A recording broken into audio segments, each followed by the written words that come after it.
Am I the asshole for not pretending my girlfriend's plushies are real? My M27 girlfriend, F27, has lots of plushies, about 30. Every morning, she arranges them on her bed, and every night they go from the bed to the couch, still neatly arranged. One morning she asked me to put the plushies on the bed and got upset when I didn't arrange them properly. I asked her what the big deal was since they're gonna be back on the couch at night anyway, but she got upset because she wants them to be comfortable. Every now and then when we're watching TV or something, she'll ask me to hold a plushie because they need attention. I'm fine with all this and used to think it was cute, but it's gotten to a point where she wants me to talk to them. She'll pick up a plushie and pretend it's talking to me, and expects me to play along. I'm not into it and mostly just ignore this, but recently she got annoyed at me. She asked me why I don't care about them or talk to them, and I said, "You understand they're not real, right?" And she got extremely upset and yelled at me for being mean and not taking her seriously. Some things to note. She's very stable, has a good job and is a homeowner. Some of the plushies have sentimental value. She's had them for decades, but some are just random ones she's picked up from Target or whatever. Am I the asshole? I thought I was weird, a bit obsessive with my Build-A-Bear. Not the asshole. It's fine to be into plushies if that's your thing. Dress them up, cuddle up to them, name them and imagine they have personalities. You do you. No harm in that. When you expect other people to play along, you're being weird. And Sal, my bear in his Slytherin robes, totally agrees with me. Not the asshole. However, I'm willing to change my judgment if the plushies say that you're hurting their feelings. You have to hear it though, not your girlfriend. I mean, a person can be high functioning and still have some serious issues going on that need to be addressed. Not the asshole. Okay. I get that she loves plushies and treats them like children. If she wants to talk to them and treat them like they're real, that's her business. You only have to make sure you placed them properly and didn't mishandle them or anything. You shouldn't have to be expected to play along with what she does. I get it if she's a kid, but she's an adult and shouldn't expect others to be into plushies like her. It's actually more common than people think. Usually this behavior stems from overload of responsibilities and just wanting to be a kid again. She may be feeling vulnerable and this is her way of expressing it. It doesn't hurt you, so if you care about her, I recommend just going along with it. I can think of several other habits or activities that could be worse. Not the asshole. I have a wolf plushie that I adore and will sometimes just sit with and hold because it is the perfect cuddle size. She gets a forehead kiss and I sleep with her every night. She gets sat nicely upright when I leave. Sometimes I arrange her like she's curled up the way animals do when they sleep. I never leave her on the floor because I feel like it's mean to her tears of joy, but there is simply another level of attachment, odd behavior happening with your girlfriend. Am I the asshole for giving my son a name that honors my late mom? My wife and I welcomed a son into the world 11 days ago and we chose a name for him early in the pregnancy. We actually had a name for a boy and a girl. Both of them a nod to my late mom who died when I was 7. My son's name has caused some tension with my blended family. Mostly with my stepmother and my step-and-half siblings, who all feel like I chose the name to spite my stepmother who married my dad when I was 11 and was the primary caregiver in the home. The fact she offered to adopt me 6 times and I said no added to their viewing this as an insult. Her offers to adopt me came early in the marriage and then when I turned 18 and was away for college. She told me I might like to have someone always readily available who could drop everything and come to me if I needed medical attention.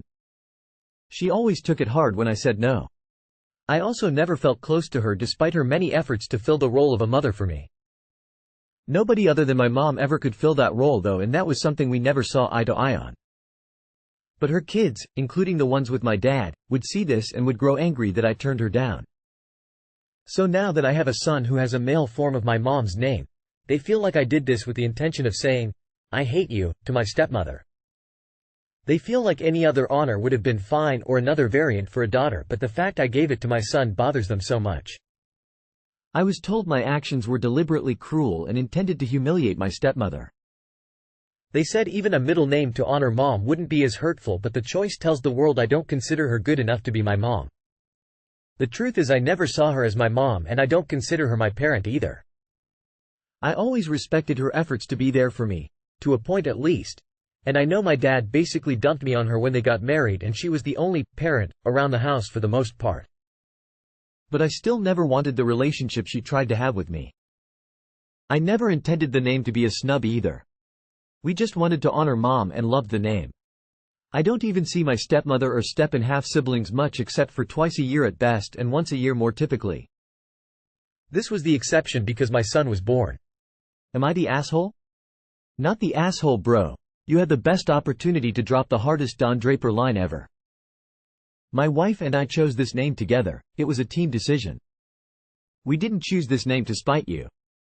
We don't even think about you. Finish up with your father that if your stepmom keeps picking this fight, it will affect any future quality time he may want to spend with his grandchild, and to think hard about how long he intends to tolerate this disrespect to your mom, to you, to your wife, and to your child.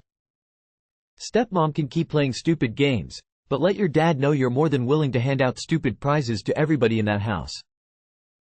Let him handle it and go about your business. Congrats on your tiny human. Not the asshole. They're mistakenly ascribing malevolence and intentional insult to your simple indifference. That's a them problem, not a you problem. You have no duty to your stepmother beyond being civil. I don't consider her good enough to be your mom if she is still having a fight with a deceased woman. Your biological mother was your mother. If an adult and her family can't figure out why an 11-year-old might have felt that way, then I truly don't know how to help them. Not the asshole. You probably would want to forgive them for being clueless, but having a fight over your kid's name is absurd. Not the asshole. It sounds like your stepmother has some jealousy issues towards your deceased mother. That may have affected your ability to bond with her as a child. If she had honored your relationship with your deceased mother and integrated your memories of your mom into your blended family, maybe you would have become closer. Spouses who join a family where a parent has died need to be prepared for the deceased parent to be a daily presence in their lives. People who die don't become no longer members of their families, they become a deceased family member. My wife and I chose this name out of love, not spite. Smile. Repeat as necessary. Not the asshole. Signed, a stepmom. You're allowed to honor to your mom's memory, and it doesn't necessarily speak to any other relationship in your life. I'm sorry they're putting you through this. Am I the asshole for not being grateful for my birthday surprise? I have been crying for hours yesterday and today, receiving texts on how I am ungrateful. This shit just doesn't make sense to me. I am trying to see the good intentions, but call me blind because I don't see any. I have never had a birthday party or dinner, and it is something that I have always wanted, but I don't know why I always thought it was unattainable in my adult life. I was talking to my friend and telling her how my family never celebrates birthdays because my dad is really religious and how I always feel lonely on my birthday. She asked me why I didn't celebrate my birthday now that I was an adult, and I thought, yeah, why don't I celebrate myself now that I am grown? I planned myself a birthday dinner at a fancy restaurant and told everyone that as long as they kept their order under $35, I would pay for it. So I made sure to work overtime for 3 months in advance because I heard there is always a fight about the bill, so I didn't want that to be a reason for conflict on my birthday. I invited 12 people that said they would come, family and friends, which include my mom now that my dad is dead. She is no longer super religious for some reason. Yesterday I had my nails, makeup, and hair done professionally. I just wanted to look really nice, and I have actually only been to formal events like 3 times in my life, so I was happy to be able to dress up nicely for once. I got to my dinner, sat at my table, and waited 2 hours, and I kept getting calls from people, telling me they were running late to not being able to come anymore. And after 2 hours, everyone finally told me they were not coming. They didn't tell me before the dinner. They were all telling me at the time of reservation or later. The waiter felt so bad because I was crying while I was on the phone with someone I considered to be my friend, telling me she wasn't coming for me and that even though I didn't order a meal, he gave me a free birthday slice. I didn't even get any pictures in my outfit because I thought someone would help take them for me at the restaurant, and by the time I left the restaurant, my makeup was ruined. My mom called me on my way home and asked me to stop at her house because she had a present for me. She says she is sorry she didn't come, but she was feeling extremely unwell, and she wanted to have a present at least. I go to her house, and I open the door to a surprise, and people see that my face was messed up because I had been crying, so someone says, "Aw, She thought we forgot her. And I look at the 12 people that were invited to my dinner and am just disappointed that they traded what I wanted for my birthday for this. They left me stranded and humiliated at a restaurant for hours. I left the surprise party after 5 minutes and just told my mom to keep her present to herself. I am sorry, but AITA, for not seeing a good intention here. Am I overreacting? Not the asshole. You planned what you wanted for your birthday. Your friends and family completely disregarded that, lied to you, and left you feeling ignored and unwanted on your birthday. They may have had the best of intentions, but that paves the road to hell. In the end, it is not intentions that matter, but results. Had they done this any other day, things would have worked out well. Instead, they left you alone and feeling unwanted. In no way, shape, or form are you to blame here. Not the asshole. You plan a surprise party when the guest of honor doesn't have anything else planned. You don't purposefully make them feel abandoned so you can surprise them. Their intentions don't matter because what they actually did was completely cruel. Not the asshole. That's an awful surprise. Tear you down and make you feel awful first? I mean, really, who does that? Not the asshole. Too little too late. You shouldn't be forced on a trip through hell in order to deserve a celebration. Sorry, they refused to celebrate you except on their terms. Not the asshole. They stood you up at dinner, embarrassed you at the restaurant, made you feel like shit just to surprise you? Really lame. Not the asshole. Your mother should have asked you to come by on the way to the restaurant. This was cruel to you and unfair to the restaurant. Am I the asshole for forcing my family to eat healthy? I, 44F, have 3 kids. 16M, James, 15F, Liana, and 12F, Sarah. James is 5 feet 9 and about 160 pounds, which is perfectly healthy. Liana is 5 feet 5 and at 149 pounds, which seems pretty normal, and I'm not concerned because she and James are both very active. However, Sarah is only 5 feet 2 and weighs about 155, and she refuses to participate in sports and such because it makes her feel self-conscious. To try and counter this, I've taken to making much healthier, lighter meals, taking away soda and unhealthy snacks, like potato chips and snack cakes, and taking family walks after dinner. One incident being, this week, Liana had 6.5 hours of dance practice a day. It's a special prep camp, and became upset because I packed her a lunch instead of allowing her to go out to eat during her lunch break. I packed her a salad and a few turkey wraps most days, along with a few sides like hard-boiled eggs. I gave her enough food to have energy during practice, but she became mad because the dance team at her school has a habit of all going out to eat in small groups, sometimes as one big group, and basically carb loading and eating all the junk food they want during intensive weeks, days like these, because all the calories will burn off anyways. My husband, 44M, took her side. My husband says it's unfair to be so strict on James and Liana, who are much more active than Sarah is. He told me that I shouldn't be expecting my more active children to eat the same diet as Sarah, and that I was setting unfair expectations among my eldest 2 children.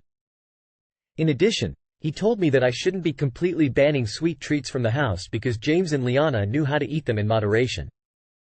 My husband told me that I was going to make James and Liana resent me for this, and I rebutted by saying that it was unfair for us to expect our obese child to diet by herself, and this argument continued on. Am I the asshole for forcing my whole family to eat healthy? You are the asshole.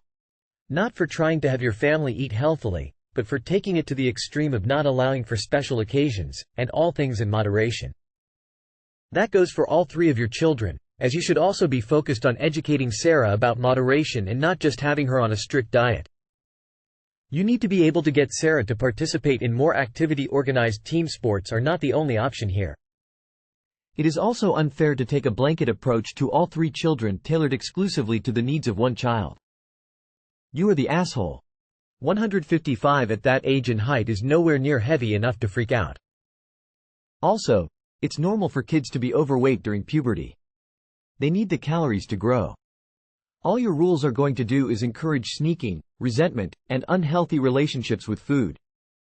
For all 3 of your kids, keep healthy snacks in the house and encourage your youngest daughter to be more active. It doesn't have to be a sport. It can be martial arts classes, bike rides, or even dancing to music or YouTube in her room. You are the asshole, and you're very clearly not a dietitian. I am going to say this more gently than you deserve, only because I think you will be more likely to hear it. Carb loading is a well-known and common sports practice. Carbohydrates are very important to someone in sports because it prevents muscle breakdown. Without them, the body will go for proteins, which are important for muscles. So congrats. You are making your daughter less healthy, less effective at sport, acting tyrannical over a forced diet. And yes, your husband is correct that they will resent you.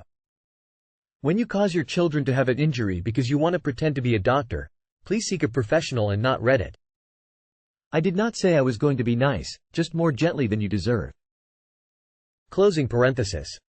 You are the asshole. You're putting 2 older children on a diet because the youngest is overweight? Think about that for a second. And how would Sarah even know what Liana is eating when she's at a prep camp? You are the asshole. Take it from someone who had a mother just like you growing up. All 3 of your kids are going to hate you for forcing this kind of thing on them. So stop it. Instead, you need to be educating Sarah on how to eat healthy and find ways that she likes that can keep her active. That will make her happy and be fair to her siblings. Also, they are kids, and at their ages, growth spurts can happen at any time. Which means that when that happens, the weight is either gonna go away after being used as fuel or evens out with the new height. You are the asshole for having such a short-sighted outlook. You need to be teaching healthy habits and healthy thinking, not just food restrictions.